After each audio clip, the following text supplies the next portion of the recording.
ভগবান শিব ছোট্ট একটি বেল পাতাতেই তুষ্ট। শ্রাবণ মাসের প্রতিটি সোমবারেই চলছে শিব পূজা।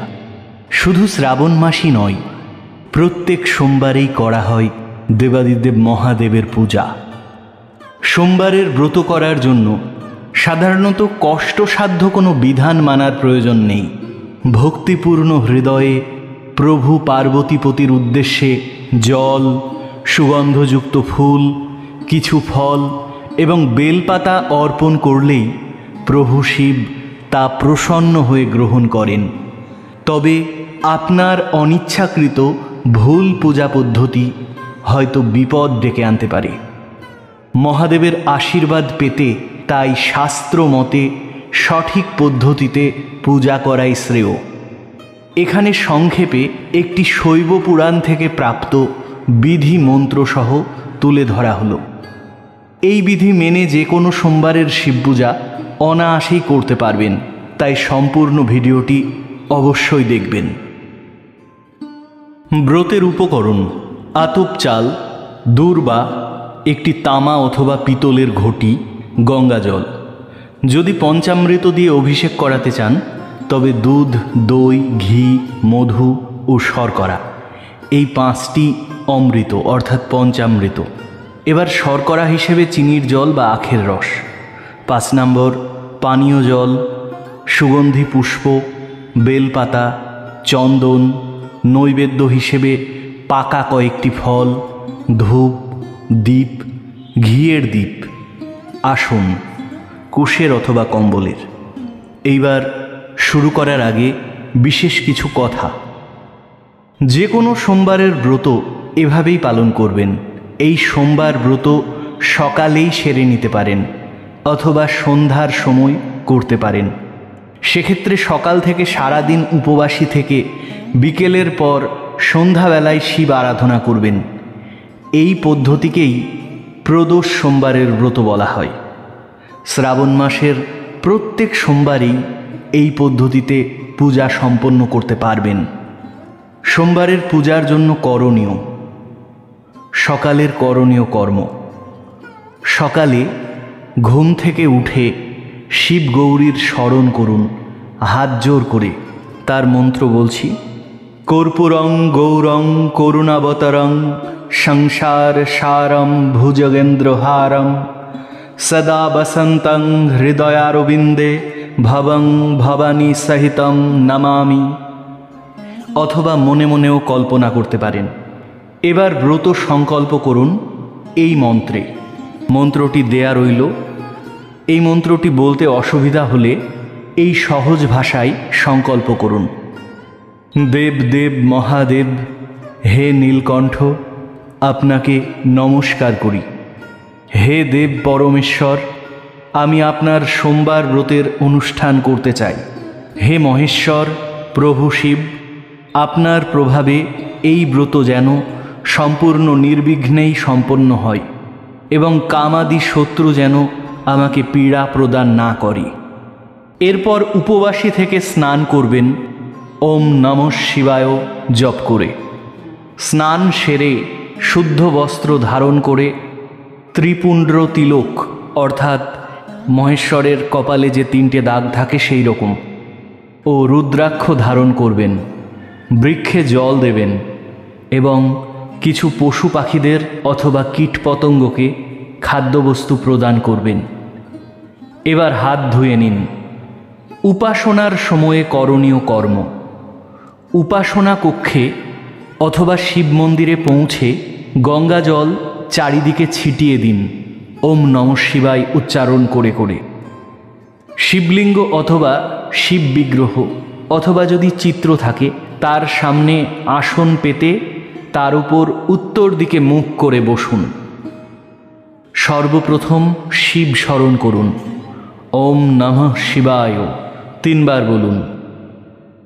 এবার শৈব আগমোক্ত সূচি মন্ত্র পাঠ করুন: ওং অপবিত্র পবিত্র বা সর্বাবস্থাং গতঃপি বা য় স্মরেত বৈ বিরূপাক্ষং স বাহ্যাভ্যন্তর শুচি। মন্ত্রটি অসুবিধা হলে আপনি মনে মনেও ঈশ্বরকে ডেকে বলতে পারেন। তারপর নিজ গুরুকে স্মরণ করুন। যদি আপনি অদীক্ষিত ব্যক্তি হন তবে ভগবান গণেশকে স্মরণ করুন এই মন্ত্র পাঠ করে, ওং গাং গণপতয় নমঃ। এবার ঘিয়ের দীপ জ্বালুন, সুগন্ধযুক্ত ধূপ জ্বালিয়ে দিন। ফল অথবা মিষ্টান্ন এবং পানীয় জলসহ জলের গ্লাস সাজিয়ে দিন প্রভু শিবের সম্মুখে। এবার এক একটি থালা প্রভুর সামনে দেখিয়ে বলুন, ওং শিবার্পণমস্ত। হে প্রভু মহাদেব, হে মাতা পার্বতী, আমার দ্বারা নিবেদিত এই ভক্তিযুক্ত সমস্ত প্রসাদ আপনারা প্রসন্ন হয়ে গ্রহণ করে আমার উপর কৃপা করুন। হাতে এক ঘটি গঙ্গা জল নিয়ে পাঠ করুন মহামৃত্যুঞ্জয় মহামন্ত্র। ওং ত্রয়ম্বকম যজামহে সুগন্ধিং পুষ্টিবর্ধনম উর্বারুকমিব বন্ধনান মৃত্যুর্মুক্ষীমৃতাৎ। এবার সমগ্র জলটি শিবলিঙ্গে ঢেলে দিন। যারা শুধুমাত্র গঙ্গা জল দিয়ে পূজা করতে চান তারা নিচে থাকা পঞ্চামৃতের দ্বারা শিবলিঙ্গের অভিষেক পদ্ধতিটি এড়িয়ে যাবেন। কিন্তু যারা গঙ্গা জল এবং পঞ্চামৃত উভয় উপাচার দিয়েই অভিষেক করাতে চান তারা সমগ্র নিয়মটি অনুসরণ করবেন। যদি পঞ্চামৃত দিয়ে পূজা করেন তবে সবগুলির থেকে একটু করে নিয়ে আগে থেকেই একটি ঘটিতে ঢেলে একসাথে মিশিয়ে আলাদা করে রাখবেন। এবার এক এক করে আলাদা এই মন্ত্র উচ্চারণ করে এক একটি দ্রব্য শিবলিঙ্গে ঢেলে সমর্পণ করবেন। আমি প্রথমেই বলে রাখি, মন্ত্র উচ্চারণে যদি আপনাদের অসুবিধা হয়ে থাকে তাহলে অবশ্যই আপনারা মনে মনে ভগবান শিবের কথা স্মরণ করে এক একটি উপাদেয় বস্তু ঢালতে পারেন। শুধু দুধ ঢালার সময় এই মন্ত্রটি উচ্চারণ করতে পারেন অথবা ভগবান শিবের নাম নিয়ে ভক্তিভরের দুধ ঢালতে পারেন। মন্ত্রটি দেয়া রইল। দুধ ঢালার পর শুদ্ধ জল দিয়ে ধুয়ে দিন শিবলিঙ্গ। এবার শুধু দই ঢালার সময়ও এই নিচের মন্ত্রটি উচ্চারণ করতে পারেন। মন্ত্রটি দেয়া রইল। মন্ত্রটি বলতে অসুবিধা হলে ঈশ্বরের নাম করে দই ঢালুন। দই ঢালার পর শুদ্ধ জল দিয়ে ধুয়ে দিন শিবলিঙ্গ।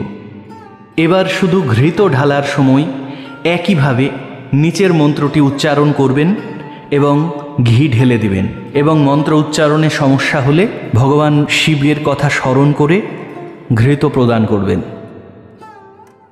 একইভাবে ঘৃত ঢালার পরও শুদ্ধ জল দিয়ে ধুয়ে দিন শিবলিঙ্গ। প্রত্যেকটি দ্রব্য অর্পণ করার পরই আপনারা শুদ্ধ জল দিয়ে শিবলিঙ্গ ধুয়ে দেবেন। এবার শুধু মধু ঢালার সময় নিচের মন্ত্রটি উচ্চারণ করে মধু ঢেলে দিন। মধু ঢালার পরও শুদ্ধ জল দিয়ে ধুয়ে দিন শিবলিঙ্গ। এবার শুধু শর্করা বলতে চিনির জল অথবা আখের রস ঢালার সময় এই মন্ত্রটি উচ্চারণ করতে পারেন অথবা মনে মনে ভগবান শিবের নামে স্মরণ করে ঢালতে পারেন। একইভাবে শর্করা ঢালার পরও শুদ্ধ জল দিয়ে ধুয়ে দিন শিবলিঙ্গ। এবার আগেই যেটি বলেছিলাম ওই একত্রে মিশিয়ে রাখা পঞ্চামৃতের ঘটি হাতে তুলে নিয়ে শিবলিঙ্গে অর্পণ করে দিন এবং এই মন্ত্র উচ্চারণ করুন। মন্ত্র উচ্চারণে সমস্যা থাকলে ভগবান শিবের নাম নিয়ে একইভাবে বলতে পারেন। পঞ্চামৃত ঢালার পর শুদ্ধ জল দিয়ে ধুয়ে দিন শিবলিঙ্গ। যারা শুধুমাত্র গঙ্গা জল দিয়ে অভিষেক করেছেন এবং যারা পঞ্চামৃত দ্বারা অভিষেক করেছেন তারা উভয়েই এই অর্ঘ্য মন্ত্র থেকে বাকি সম্পূর্ণ পদ্ধতিটি অনুসরণ করবেন।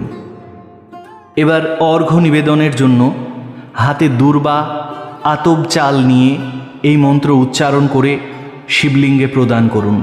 রূপং দেহি যশো দেহি ভোগাং দেহি চ শঙ্করা ভুক্তি মুক্তি ফলাং দেহি গৃহীতার্ঘং নমস্তুতে। এবার পঞ্চোপচার অর্থাৎ ধূপ দীপ চন্দন ফুল নৈবেদ্য দিয়ে পূজা করুন। ধূপ প্রদান করার সময় নিচের মন্ত্রটি বলতে পারেন। তারপর দীপ প্রদান করার সময় নিচের মন্ত্রটি বলতে পারেন, অথবা অসুবিধে থাকলে শুধুমাত্র শিবের নাম নিয়েই দিতে পারেন। একইভাবে 3 নাম্বার, সুগন্ধিত চন্দন শিবলিঙ্গে প্রদান করুন নিচের মন্ত্রটি পাঠ করে। আমি আপনাদের বারবারই বলছি, মন্ত্র উচ্চারণে যদি বিশেষ সমস্যা হয়, আপনারা ভক্তি ভরে ভগবান শিবের নাম নিয়ে নিজের ইচ্ছা জানাবেন, তাহলেই সেটি সম্পাদিত হবে। সুগন্ধযুক্ত ফুল অর্পণ করবেন এই মন্ত্র পাঠ করে। এবার নৈবেদ্য হিসেবে একটি পাকা ফল দিতে পারেন এই মন্ত্রটি উচ্চারণ করতে করতে। হাতে বেলপাতা সহ ফুল দিয়ে পুষ্পাঞ্জলি প্রদান করুন এই মন্ত্রে। তারপর মাতা পার্বতীর সঙ্গে পরমেশ্বর ভগবান শিবের ধ্যান করবেন এই মন্ত্র উচ্চারণ করে। এই ধ্যান করার সময় এই চিত্রটি দেখে কল্পনা করতে পারেন চোখ বন্ধ করে, এবং ধ্যানের সময়সীমা আপনার মনের গভীরতার উপর নির্ভরশীল। অন্তত 10 মিনিট ধ্যান করুন।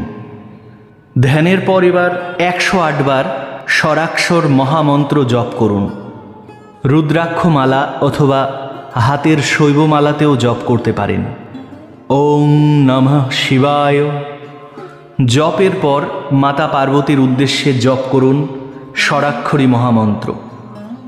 এবার একটা ফুল হাতে নিয়ে হাত জোর করে পূজার মধ্যে অজান্তে হওয়া ত্রুটির জন্য ক্ষমা প্রার্থনা করুন নিচের মন্ত্রটিতে, অথবা বাংলাতে সহজ সরলভাবেও প্রার্থনা করতে পারেন এটি বলে, হে প্রভু শিবশঙ্কর, আমি না জেনে অথবা জেনে বুঝে যে জপ পূজা ইত্যাদি সৎকর্ম করেছি তা যেন আপনার কৃপায় সফল হয়। এবার প্রভু শিবের কাছে শিবভক্তি প্রার্থনা করুন এই মন্ত্র পাঠ করে, অথবা বাংলাতে সহজ সরলভাবেও বলতে পারেন, হে প্রভু সদাশিব, প্রত্যেক জন্মে আমার শিবে ভক্তি হোক, শিবে ভক্তি হোক, শিবে ভক্তি হোক। শিব ব্যতীত অন্য কেউ আমাকে শরণ দেবার নেই। হে পার্বতীপতি, আপনিই আমার শরণদাতা। তারপর সোমবার ব্রত মাহাত্ম্য পাঠ করুন।